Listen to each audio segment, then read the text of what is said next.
There's a nice young lady that goes by Sparkle Megan, and I initially wrote her off just because I hate the nickname. Hi, I'm Jody, a relationship therapist based in Southern California, and today we are doing another episode of my Love is Blind series, and we're going to be talking about Megan and Jordan.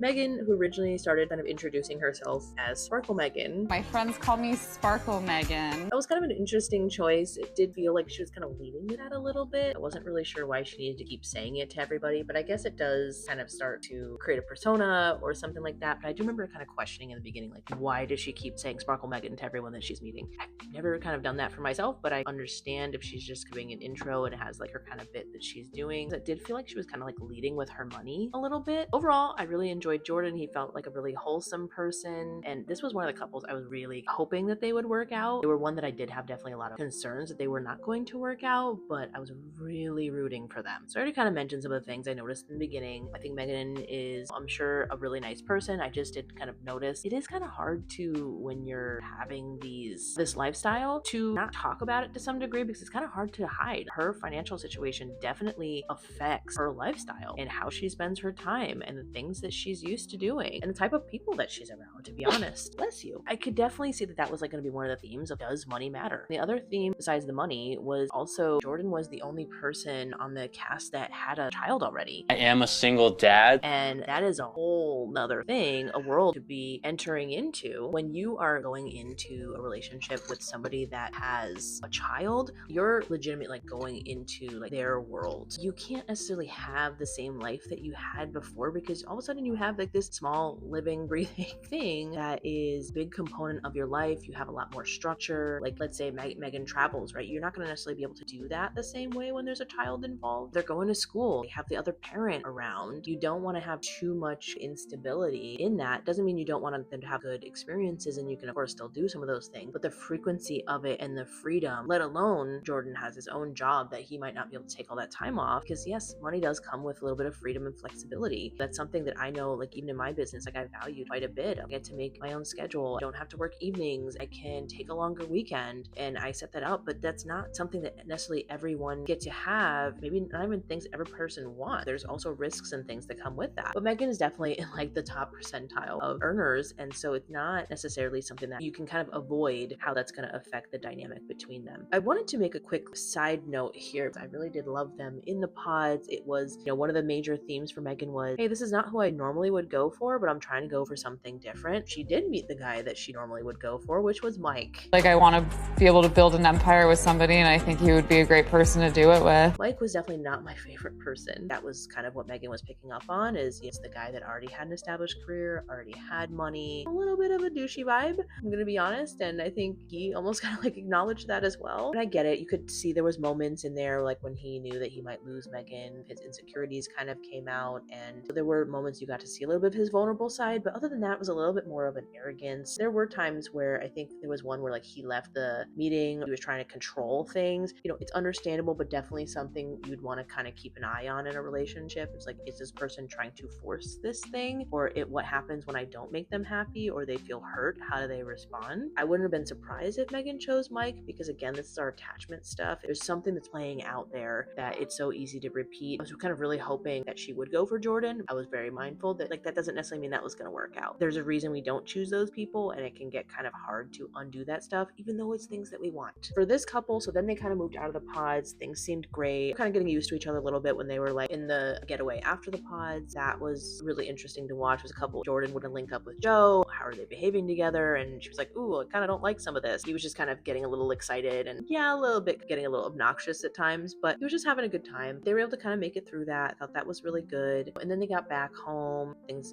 got a little bit more real. They were looking at the house. Megan eventually met his son. Those things went well. To be honest, I felt like they were one of the ones that like I was really feeling like they were gonna make it, and then it just started coming out of nowhere towards the end. I think it's just a buildup of these type of issues. I did notice there was the one where Megan was like, I want to be able to talk to you. Because again, with flexibility, Megan's not getting bogged down necessarily every day by work. And Jordan's coming home after working whatever many hours and is kind of exhausted, and he kind of would turn inward and be quiet. And I did kind of see see that happening. They would probably definitely have to meet in the middle on that one. But I do think that that might have been an unrealistic expectation from her, is that not everybody's going to have that. And if that's something that she wants, she definitely would maybe need to find another partner. This might not fit my lifestyle. Going overnight to, not that she is taking the place of a parent, but is definitely going to be affected by Luca being in her life, which is not a bad thing, but it is a responsibility and it does change the lifestyle as well as the financial component. I really was not surprised that unfortunately, like, she would have to accommodate some of her things. And also you've got men who I think even said, like, it's weird for me to not be the provider. It's what men have been taught for a long time. It's not necessarily how things should be. It is definitely something that has been ingrained in them. It was hard for him to kind of accept that, and it's kind of weird no matter who the partner is. Unfortunately, they just kind of went the route that was expected. It's too big of a gap for them, and it just wasn't going to work out. And then you had the ending where Megan afterwards kind of met somebody really quickly and then ended up having a baby already by the reunion. That was a little interesting. I mean, it did seem like, hey, she was just maybe ready for that. I think, like Jordan said, like, thankfully he knew beforehand. It would be kind of hard. I mean, I think a lot of us have gone through an experience where it's like somebody leaves and it gets right back into something, and it's a little bit uncomfortable. I don't blame her for that. I understand how it can happen. When you're ready